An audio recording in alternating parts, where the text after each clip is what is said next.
mapagpalang umaga po sa Barangay Sakutulan. At kami po ay naparito upang magatid po sa inyo ng salita ng Diyos. At ang daladala po namin ay pag-asa. Amen. Hindi po kami naparito upang kami po ay magdala sa inyo ng panibagong relihiyon o panibagong sekta. Amin pong daladala ay ang pag-asa buhat sa ating Panginoong Yesus. Amen. Sana mapagpalang umaga po sa nabot ng tinig na ito, maging sa mga kapwa ko ng mga Bisaya, maayong aga sa inyo, ayat-ayat nga adlaw sa tanan ng mga Ilonggo. At sa mga kapwa din namin mga Bicolano, amen, marahay na aldaw sa inyong itong gagabos. Amen. At ngayong umaga po ay naparito kami upang magatid po ng biyaya ng ating Panginoon. Amen. Kami po ay magbahagi ng salita ng Diyos. At kami po ay hindi naghihingi ng anumang halaga o ng anumang abuloy. Amen. Ng anumang donasyon. Amen. Sapagkat itong aming mga ginagawa ay ito po ay bunga, amen, ng pag-ibig ng Diyos sa amin at sa ating lahat, at kayo rin ay makapakinig, amen, ng salita ng Diyos. Amen. Bago po tayo makapakinig ng salita ng Diyos, bayaan niyo po muna na ako po ay makapag-testimony, amen, makapagpatutuo sa inyo. Ako po ay isang kabataan, amen, wala pong direksyon ang aking buhay nung hindi pa po ako nakakilala sa Panginoon. Amen. Kami po ay bago sa lugar na ito, sa Tansa. Ako po ay isang Bisaya, isang kabataan na napadpad dito sa Maynila at nangarap din ng minsan. Amen. At huwag po kayong matakot kung ako po ay taga-Capiz. Amen. Sapagkat hindi po ako nananagamit. Amen. So, kami po ay bago sa lugar na ito, bago po sa akin ang Tansa. At hindi ko po alam kung bakit po ako napadpad dito, ngunit isa lang ang alam ko, ito po ay plano ng Diyos. Amen. Gamitin ang ating buhay upang, amen, maibahagi sa inyo ang kabutihan ng Diyos sa ating buhay. Dati po ang mga ganitong gawain ay wala po akong panahon. Amen. At ang mga bagay na ito ay aking kinakahiya. Ang tingin po sa mga ganitong gawain dati, yung mga pangangaral sa lansangan ay isang nakakahiyang bagay. Isang pagsasayang ng panahon. Amen. At ang tingin ko dati sa mga ganitong gawain ay pag-aakay lamang ng mga kaluluwa sa isang reliyon. Ngunit kaibigan ko sa Panginoon, ang mga bagay nito na aking pinagtatawanan, ito rin po ang ginamit ng Diyos sa aking buhay upang makilala ko ang ating Panginoon at magkaroon ng direksyon ng aking buhay. Amen. Ako po ay nakatanggap ng isang paanyaya, mga flyer na katulad ng aming pinamimigay. Amen. At dati po, ako po ay naghahanap ng kapayapaan, naghahanap ako ng kasagutan sa aking mga tanong. Amen. Depressed po ako. Nawalan po ako ng pag-asa. Amen. Magulo ang aking buhay. Amen. Sapagkat hindi po biro.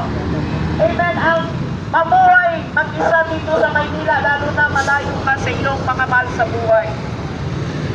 Kaya ako po ay napadpad dito po sa Maynila sapagkat ako po ay isang kabataan na suwain sa aking magulang. Amen. Ang sabi ko sa aking sarili, kaya ko rin buhayin ang aking sarili.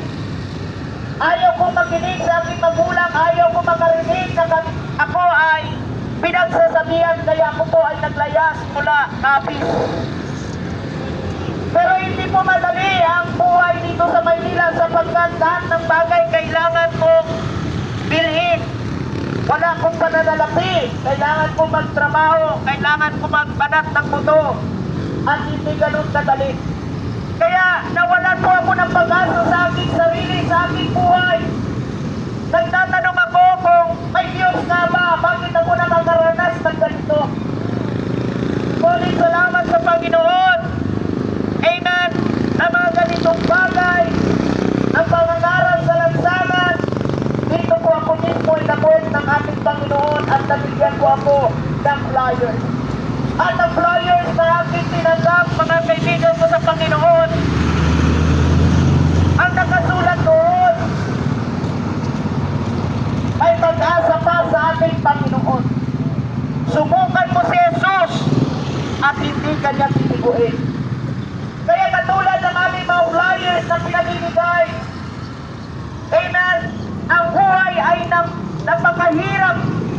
wala si Jesus sa buhay ng isang tao.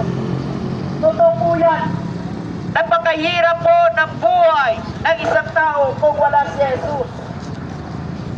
Magulo, walang direksyon, walang kapayapaan. Amen. Katulad po ng aking naranasan.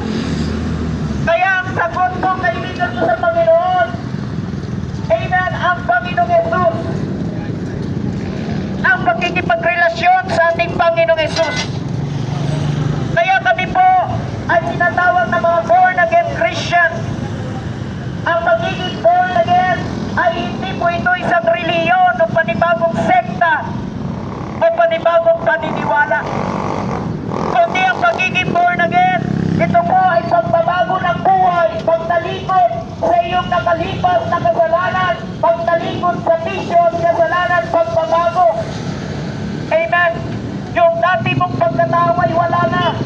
Nung nakilala mo si Jesus Christ, si Yesu Cristo sa iyong buhay, ikaw ay totoong binago ng ating Panginoon.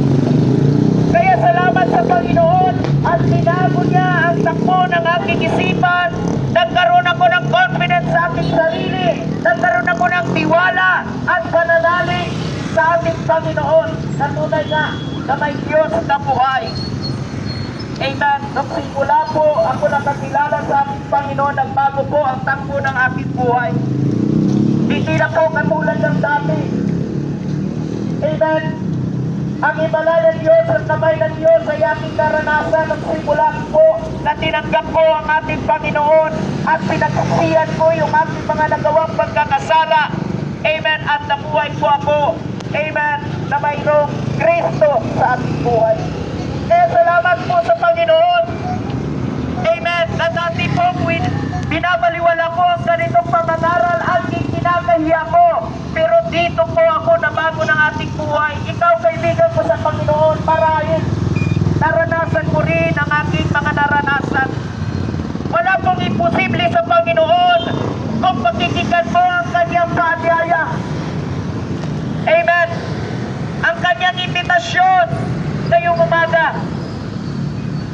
Amen. Kaya ang pangangaral ng salita ng Diyos, hindi po ito aksidente na ikaw at ako ay nagkatagpo sa lugar na ito kung narinig mo ang tinig na ito. Ito po ay plano ng Diyos para sa iyo na mapakinggan mo ang kanyang paanyaya. Ang kanyang paanyaya, Mateo 11:28, magsiparito kayo sa akin, lumapit kayo sa akin, ang sabi ng Panginoon, kayong lahat na nahihirapan at namimigat ang lupa sa inyong pasanin. Bawat araw-araw sa ating buhay, meron tayong pasan-pasan na problema, pagsubok at suliranin.